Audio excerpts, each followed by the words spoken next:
بسم اللہ الرحمن الرحیم۔ السلام علیکم ویورز، آج کی ویڈیو میں آپ کو مسجد عائشہ جانے کا طریقہ بتاؤں گی اور آپ کو بتاؤں گی کہ مسجد عائشہ حرم شریف سے خانہ کعبہ سے کتنے فاصلے پر ہے اور آپ وہاں پر بآسانی کیسے جا سکتے ہیں۔ مسجد عائشہ جانے کے لیے آپ کو بس، ٹیکسی یا پرائیویٹ کار کا طریقہ اختیار کرنا پڑتا ہے، کیونکہ پیدل یہاں پر جانا اگر آپ جائیں گے اور پھر آپ نے عمرہ بھی کرنا ہے 7.5 کلومیٹر اچھا خاصا فاصلہ ہوتا ہے۔ عام دنوں میں تو جو لوگ ایکسرسائز وغیرہ کرتے ہیں یا واک کرتے ہیں وہ تو اتنا چل لیتے ہیں، لیکن عمرہ کی نیت سے اگر آپ جا رہے ہیں تو مسجد عائشہ سے جب آپ احرام پہنیں گے اور اس کے بعد آپ عمرہ کریں گے آ کے، تو پھر آپ بہت زیادہ تھکاوٹ کا شکار ہو جائیں گے۔ اس لیے آپ نے کوئی نہ کوئی کنوینس لے کر ٹرانسپورٹیشن کے کسی نہ کسی ذریعے کو اپنا کر ہی مسجد عائشہ جانا ہے۔ مسجد عائشہ سے آپ نے احرام پہننا ہے۔ یہ آپ کا دوسرے عمرے کی جو نیت ہوگی وہ آپ نے وہاں سے کرنی ہے۔ پہلا عمرہ جب آپ پاکستان سے یا کسی بھی اپنے ملک سے جائیں گے بذریعہ ہوائی جہاز، تو چونکہ آپ کا جہاز خاص طور پہ جب پاکستان کے لوگ جاتے ہیں تو جہاز میقات کی حدود ہوا میں ہی کراس کر لیتا ہے، اور جہاز اڑنے کے 1 یا 2 گھنٹے بعد ہی آپ احرام پہن لیتے ہیں، یا پھر آپ گھر سے ہی یا ایئرپورٹ پر سے ہی احرام پہن کر جاتے ہیں۔ کیونکہ میقات کی حد سے جب آپ گزر جاتے ہیں تو آپ کا حالت احرام میں ہونا بہت ضروری ہوتا ہے، وگرنہ آپ پر دم واجب ہو جاتا ہے، اور کیونکہ آپ نے وہاں جا کر عمرہ ادا کرنا ہوتا ہے۔ آپ وہاں جا کر ہوٹل میں اگر پاکستان سے جا رہے ہیں، فلائٹ تقریباً 5-5.5 گھنٹے کی ہوتی ہے۔ اس کا یہ ڈیپینڈ کرتا ہے اس چیز کا پر کہ ہوائی جہاز جب اڑ رہا ہے تو اس کے اگر موافق ہوا اڑ رہی ہے، یعنی اس کے پیرالل اڑ رہی ہے ہوائی جہاز کے مخالف ہوا نہیں ہے، تو ہوائی جہاز جلدی آپ کو منزل مقصود پر پہنچا دے گا۔ لیکن اگر ہوائی جہاز کے مخالف ہوائیں چل رہی ہیں تو ہوائی جہاز کی سپیڈ پہ یہ اثر انداز ہوتی ہے اور فلائٹ کا جو ڈیوریشن ہے وہ بڑھ جاتی ہے۔ تو یہ ہوئی آپ کے پہلے عمرے کی بات۔ اب آپ نے جب دوسرا عمرہ کرنا ہے تو اس کے لیے آپ نے یاد رکھنا ہے کہ آپ نے حرم کے قریب حرم کی حد سے گزر کر آپ نے میقات پر جانا ہے۔ کچھ میقات ہیں جن کا ذکر پہلے میں نے آپ کو ایک ویڈیو میں کر دیا ہے، اس کا لنک آپ کو رائٹ سائڈ پر اوپر نظر آ رہا ہوگا۔ ان پہ کلک کر کے آپ ان میقات کی فہرست دیکھ سکتے ہیں اور جان سکتے ہیں۔ انہی میں سے ایک میقات ہے مسجد عائشہ۔ اگر آپ مکہ میں ہیں تو آپ کو سب سے نزدیک ترین جو میقات پڑے گا وہ ہے مسجد عائشہ۔ یہ مسجد الحرام سے یعنی بیت اللہ شریف سے تقریباً 7.5 کلومیٹر کے فاصلے پر واقع ہے۔ یہاں پر جانے کے لیے آپ ٹیکسی لے سکتے ہیں۔ اگر آپ فیملی کے ساتھ ہیں تو بہتر یہی ہے کہ آپ ٹیکسی لے لیں یا پرائیویٹ گاڑی بک کرا لیں۔ اس میں یہ ہوگا کہ جو بس کا طریقہ ہے، بس کا جو سٹاپ ہے حرم شریف سے وہ کافی دور ہے، اور اگر آپ کے پاس ساتھ بچے اور فیملی ہیں تو آپ کو تھکاوٹ ہو سکتی ہے، بچے تنگ آ سکتے ہیں، کیونکہ وہ کافی دور ہے۔ اس وجہ سے وہاں پر راستے میں پانی بھی نہیں ملتا اور نہ ہی کوئی ریسٹ پلیس ہے، یعنی کہ کھانے پینے کی بھی کوئی جگہ نہیں ہے، اور سیدھا آپ نے پیدل چلتے جانا ہے اس سٹاپ تک جہاں سے کہ آپ بس میں بیٹھیں گے، اور پھر مسجد عائشہ وہ بس آپ کو اتارے گی۔ اس لیے جو لوگ فیملی کے ساتھ ہیں ان کو میں سجیسٹ کروں گی کہ وہ حرم پاک کے باہر، جہاں پر حرم پاک میں کبوتر چوک ہے، اس کے آگے ٹیکسیز کھڑی ہوتی ہیں۔ ٹیکسیز کا ایک خاص ایریا ہے، وہاں کافی آپ کو ٹیکسیز کھڑی ملیں گی، جو کہ تقریباً 5 ریال یا پھر 10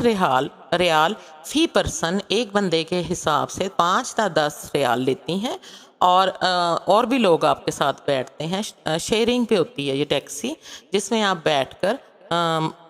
مسجد عائشہ جا کر احرام باندھ سکتے ہیں۔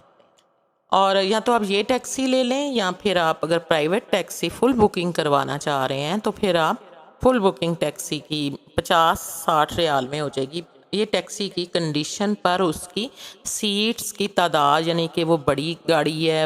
اے پی وی ہے، کس طرح کی گاڑی ہے یا کار ہے، جتنی اس کی سیٹس ہیں، اس کی سیٹس کی پوری جو جتنے بھی کرایہ بنتا ہے اس کی تعداد کے حساب سے وہ آپ سے اگر آپ پوری ٹیکسی بک کرا رہے ہیں تو وہ آپ سے پر پرسن ہی وہ، یعنی کہ آپ پوری بک کرا رہے ہیں تو وہ چارج کریں گے، ورنہ اگر آپ شیئرنگ میں لیں گے تو آپ کا جو کرایہ ہے وہ کم ہوگا۔ یہ حرم شریف سے باہر آپ کہیں سے بھی پوچھ لیں، ٹیکسیز کا سٹینڈ ہے، وہاں پر کافی زیادہ گاڑیاں ہوتی ہیں۔ جو حرم شریف سے ایک گھاٹی اوپر کی طرف جاتی ہے، جہاں سے آپ جو مروہ والی سائیڈ ہے وہاں سے ایک گھاٹی اوپر کی طرف جاتی ہے، رائٹ پر اگر آپ کے صفوہ ٹاور اور کلاک ٹاور یعنی کہ مکہ ٹاور ہو تو اس کو جب آپ کراس کر کے آگے جاتے ہیں تو ایک گھاٹی اوپر کی طرف جاتی ہے، وہاں پر ایک رائٹ سائیڈ پہ ٹیکسیز کافی تعداد میں کھڑی ہوتی ہیں، ان ٹیکسیز کو آپ لے سکتے ہیں 5 یا 10 ریال پر، یہ ان کی مرضی ہے، کیونکہ وہ بھی اپنی مرضی سے چارج کرتے ہیں۔ حج کے دنوں میں جب ہم لوگ وہاں سے جمارات سے نیچے اترے تھے کنکریاں مار کر شیطان کو، تو وہ بہت زیادہ ہیکٹک ڈے ہوتا ہے، اور اس دن کا جو میرا پرسنل تھا واکنگ کا جو ایسٹیمیٹ تھا، جو کہ گوگل میپس میں نے دیکھا تھا، وہ 15.6 کلومیٹر تھا، اور وہاں پر کوئی ٹیکسیز نہیں اس دن مل رہی تھیں حج والے دنوں میں، اور پرائیویٹ ٹیکسی بھی نہیں تھی جو کہ پوری پرسنل آپ کو اویلیبل ہو کہ ایک ہی ٹیکسی میں آپ چلے جائیں، اور شیئرنگ پہ بھی ٹیکسیز نہیں مل رہی تھیں، اور جو ٹیکسیز آتی تھیں وہ اسی وقت فل ہوتی تھیں، یا پیچھے سے ہی چلتے چلتے وہ لوگ بٹھا لیتے تھے اور وہ فل ہو جاتی تھیں۔ اس دن جو چارج تھے، حالانکہ جمارات منا سے جمارات کے مقام سے جہاں بن داؤد ہے، جہاں جمارات سے جب آپ کنکریاں مار کر نیچے اترتے ہیں اور وہاں پر کوئی بیٹھنے کی بھی جگہ نہیں، فٹ پاتھ پر ہی سب بیٹھے ہوئے تھے، وہاں سے مکہ مکرمہ یعنی حرم شریف میں جانا تھا۔ حرم شریف کا فاصلہ تقریباً 4-4.5 کلومیٹر ہے، جو عام دنوں میں ایک صحت مند انسان بآسانی پیدل چل سکتا ہے، لیکن اس دن اتنی ہمت نہیں ہوتی، کیونکہ آپ مزدلفہ سے جب آتے ہیں، منا آتے ہیں، پھر اپنا سامان رکھتے ہیں، پھر آپ دوبارہ کنکریاں مارنے آتے ہیں، تو یہ تمام فاصلہ آپ کو پیدل چلنا ہوتا ہے، جس کی وجہ سے آپ بہت تھک چکے ہوتے ہیں۔ اور اس سے پہلے بھی جب آپ ایک دن پہلے بھی عرفات مزدلفہ نائٹ ایک ریسٹ لیس نائٹ ہوتی ہے، جس میں آپ جاگ رہے ہوتے ہیں، اور اگلے دن بھی آپ اگلا دن زیادہ ہیکٹک ہوتا ہے حج کا جو اگلا دن ہوتا ہے، اور اس دن ٹیکسی والے منمانی قیمت، منمانے ریٹس اس پہ آتے ہیں، اور آئی اسٹل ریممبر کہ میں نے اس دن پر پرسن 120 ریال ٹیکسی والے کو دیے تھے، یعنی پر پرسن ہم لوگوں نے 120 ریال میں ٹیکسی کروائی تھی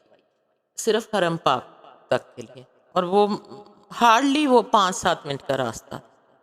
اور بسیز وغیرہ اس دن بہت زیادہ فل ہوتی ہیں، اور بسیز بہت کم بھی آتی ہیں، بن داؤد کے پاس بسیز آتی ہیں، لیکن بسیز میں پتہ نہیں یہ وہ لوگ تعصب کرتے ہیں یا کیا کرتے ہیں کہ وہاں جو شرطے ہوتے ہیں دے پریفر کہ جو عربک پرسنز ہیں مین اینڈ وومن ان کو وہ پہلے چڑھا دیتے ہیں، اور ہم انڈین پاکستانی پیچھے رہ جاتے ہیں، اور آلدو ہم ہمارے بعد بھی آئے ہوں تو وہ عربک پیپل جو عربک پرسنز ہیں ان کو پریفر کرتے ہیں بس پر بٹھانے میں۔ بسیز فری ہوتی ہیں، لیکن بسیز میں بیٹھنے کی کوئی حالت ہی نہیں ہوتی، اس لیے ٹیکسی میں جانا پڑتا ہے۔ چلیں واپس آتے ہیں اپنے ٹاپک کی طرف۔ تو مسجد عائشہ جانے کے لیے آپ کو میں نے ٹیکسیز کا بتایا کہ آپ کہاں سے لے سکتے ہیں، اور یہ فیملی کی صورت میں ہے، اور لیکن اگر آپ صحت مند ہیں ماشاءاللہ آپ چل سکتے ہیں، آپ کی ہمت ہے، تو آپ ایسا کر سکتے ہیں کہ آپ بس سٹاپ پہ چلے جائیں، وہاں فری آف کاسٹ بسیز چلتی ہیں جو کہ 3-4 سٹاپ ہیں راستے میں، شاید زیادہ بھی ہوں، لیکن آپ جب حرم سے آپ اس طرح جائیں کہ مکہ ٹاور آپ کے لیفٹ پہ ہے اور رائٹ سائڈ پہ آپ کے حرم شریف کی باؤنڈریز ہیں اور سارا کچھ ہے، تو آپ سیدھا چلتے جائیں۔ اگر آپ مکہ حرم کی باؤنڈریز کے اندر جو ان کے بیریئرز ہیں اس کے اندر داخل ہو جاتے ہیں، حرم شریف کی عمارت کے اندر کی بات نہیں کر رہی، وہ جو فلور ہے اس کے اندر آپ داخل ہو جائیں، اور اس کے ساتھ حرم آپ کی رائٹ سائڈ پہ ہوگا، آپ چلتے جائیں۔ جب آپ چلتے جائیں گے تو آگے آپ کو ایک برج نظر آئے گا، اس برج کے نیچے سے گزر جانا ہے آپ نے، اور اگر آپ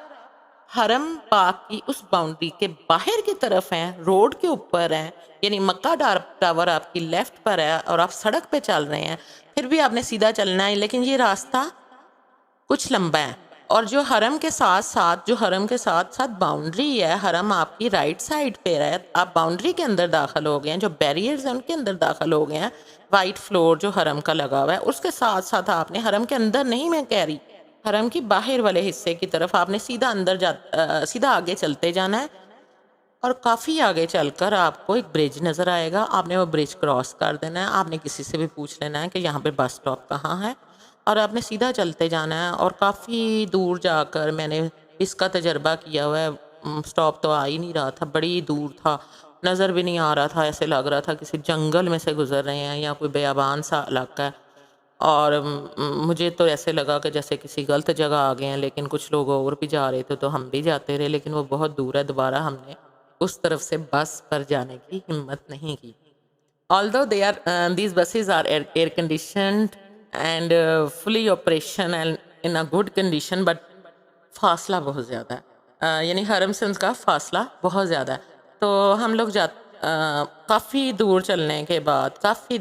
کے بعد اگر آپ حرم کی باؤنڈری کے ساتھ ساتھ چلتے جائیں اور ساتھ ساتھ اس کو فالو کرتے جائیں، اور آگے جب برج کے پاس پہنچیں تو وہاں سے آپ نے رائٹ پہ ٹرن ہو جانا ہے، یعنی برج جہاں سے نیچے اترتا ہے اس کے ساتھ ساتھ آپ نے نیچے ساتھ ساتھ آگے جاتے جانا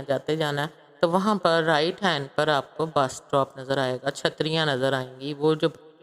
بسیز ہیں ان سے آپ پوچھ سکتے ہیں، میرا خیال ہے 12 نمبر بس ہے، وہاں سے آپ پوچھ سکتے ہیں کہ مسجد عائشہ کون سی بس جاتی ہے، اور وہ ایئر کنڈیشن بسیز ہیں، آپ ان میں بیٹھ سکتے ہیں، فری آف کاسٹ ہیں، کوئی چارجز نہیں لیتے، تب تو کوئی چارجز نہیں لیتے تھے، 2022 کی میں بات کر رہی ہوں، اب کا مجھے پتہ نہیں ہے، اور اگر آپ میں سے کوئی گیا ہو تو آپ کمنٹس میں لکھ سکتے ہیں کہ اس کے چارجز ہیں یا نہیں، لیکن یہ فری آف کاسٹ ہوتی تھیں، اور یہ آپ کو وہاں پر آپ نے جہاں بھی اترنا ہو یہ اسٹاپ بائی اسٹاپ اترتی جاتی ہیں، اسٹاپ ٹو اسٹاپ، یعنی کہ اسٹاپ کرتی ہیں اور اترتے جاتے ہیں مسافر. اور اسی طرح جو دوسرا راستہ ہے جو میں نے آپ کو بتایا کہ کلاک ٹاور کے ساتھ ساتھ روڈ پہ اب جائیں گے، روڈ سے اب سیدھا جاتے جائیں تو رائٹ سائڈ پہ آپ کے برج آئے گا، اس صورت میں آپ نے برج کے اوپر سے جا کر کافی لمبا چکر لگا کر آنا آپ نے نیچے ہی ہے، اور اسی سائڈ پہ رائٹ ہینڈ پہ آپ کے بسیز کا سٹینڈ آئے گا، چھتریاں لگی ہوئی ہیں کافی زیادہ، اور ان چھتریوں کے نیچے بسیز کھڑی ہوتی ہیں جو تقریباً تھوڑی تھوڑی دیر کے وقفے سے روانہ ہوتی ہیں، اور آپ مسجد عائشہ جا سکتے ہیں، اور وہاں سے آپ احرام پہن سکتے ہیں، تحیت المسجد کے 2 نفل ادا کریں مسجد عائشہ میں جا کر، اگر ہو سکتا ہے تو غسل کریں، غسل کرنے کا اگر نہ ٹائم ہو یا مناسب نہ ہو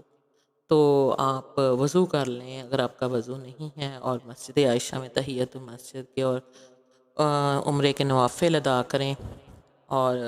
اس کے بعد آپ واپسی پہ بھی یہی کریں کہ برج ہوتا ہے ایک مسجد عائشہ کے باہر، اس کے اوپر سے آپ نے جب آپ آئے ہیں تو برج کے اوپر سے کراس کر کے آئے ہیں، کیونکہ بس جو ہے مسجد کی دوسری طرف اس کا سٹاپ ہے، اور جب آپ واپس جائیں گے تو مسجد والی سائڈ پر ہی سٹاپ ہے جہاں پر آپ نے کھڑے ہونا ہے اور بس کا ویٹ کرنا ہے، اور دوبارہ اسی مقام پر جا کر آپ نے حرم سے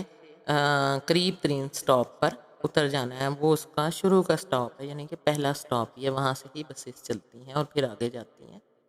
اور لیکن یہ ہے کہ میں آپ کو یہی مشورہ دوں گی کہ اگر آپ فیملی اور بچوں کے ساتھ ہیں تو آپ بالکل بس والا طریقہ اختیار نہ کریں، اگر تو آپ میں ہمت ہے پیدل چلنے کی کیونکہ سٹاپ دور ہے، تو پھر تو آپ جائیں، وگرنہ آپ ٹیکسی لے لیں اور ٹیکسی میں ہی مسجد عائشہ جائیں، اور وہاں ٹیکسی والے کو آپ سے کہہ لیں کہ زیادہ دیر نہیں لگتی، آپ نے نفل پڑھنے ہیں، احرام باندھنا ہے اور نیت کرنی ہے، تو پھر ٹیکسی والے اتنی دیر ویٹ کر لیتے ہیں. آپ ٹیکسی والے کا نمبر نوٹ کر کے مسجد عائشہ میں جائیں، کیونکہ پارکنگ میں بہت زیادہ گاڑیاں کھڑی ہوتی ہیں اور باہر بہت زیادہ رش ہوتا ہے، تو سم ٹائمز یہ ہوتا ہے کہ ہمیں مشکل ہو جاتی ہے کہ ہم کس ٹیکسی میں آئے تھے، ساری گاڑیاں ایک جیسی لگ رہی ہوتی ہیں. بہتر یہ ہے کہ آپ گاڑی کے نمبر کی ایک پکچر اتار لیں اور پھر آپ کو بآسانی وہ ٹیکسی مل جائے گی، یا پھر ڈرائیور کا نمبر لے لیں، اور آپ نوافل ادا کریں، مسجد میں دعائیں مانگیں، اور پھر جب واپس آئیں تو آپ ٹیکسی پر بیٹھ کر بیت اللہ جائیں، حرم شریف جائیں، کعبہ شریف جائیں، اور اپنے عمرے کا آغاز کریں. مسجد عائشہ میں خواتین اور مرد حضرات کی نماز کرنے کے علیحدہ علیحدہ حصے ہیں۔ آپ خواتین کے حصے میں جا کر نماز ادا کر سکتی ہیں اور مرد حضرات مردانہ حصے میں جا کر نماز ادا کر سکتے ہیں۔ اس کے علاوہ وہاں جوتوں کے ریکس بنے ہوئے ہیں، وہاں پر اپنے جوتے بآسانی رکھ سکتے ہیں اور وہیں سے اٹھا سکتے ہیں۔ مسجد عائشہ میں جہاں واش رومز ہیں ان کے باہر بہت زیادہ تعداد میں خاص طور پر خواتین چھوٹی چھوٹی اشیاء بیچ رہی ہوتی ہیں، اور وہاں پر انہوں نے کپڑے بچھائے ہوتے ہیں زمین پر اور ان کے اوپر وہ اشیاء سجائی ہوتی ہیں، جن میں تسبیح، رومال، کبھی کبھی عبایا بھی وہاں سے مل جاتے ہیں، اور اس طرح کی چیزیں جو کہ روزمرہ ضرورت کی وہاں پر کام آنے والی چیزیں ہیں، عطر وغیرہ، یہ وہاں پر بیچ رہے ہوتے ہیں لوگ۔ خواتین کی بڑی تعداد ہے اور مرد حضرات بھی کچھ ان میں شامل ہوتے ہیں، آپ وہ بھی وہاں سے خرید سکتے ہیں۔ اللہ تعالیٰ آپ سب کے عمرہ کے سفر کو آسان بنائے اور آپ کے لیے آسانیاں پیدا کرے، آپ صحت تندرستی کے ساتھ اپنی عبادتیں کریں اور اپنی عبادتوں میں خلوص لائیں۔ اللہ تعالیٰ آپ کی سب عبادتوں کو قبول کرے، ہم سب کو بھی اپنی دعاؤں میں یاد رکھیے گا۔ پاکستان کے لیے خاص طور پر بہت دعا کیجیے گا، اپنا اور اپنوں کا بہت خیال رکھیے گا۔ اللہ تعالیٰ ہم سب کی زندگیوں میں آسانیاں پیدا کرے، آمین ثم آمین۔ جزاک اللہ، اللہ حافظ۔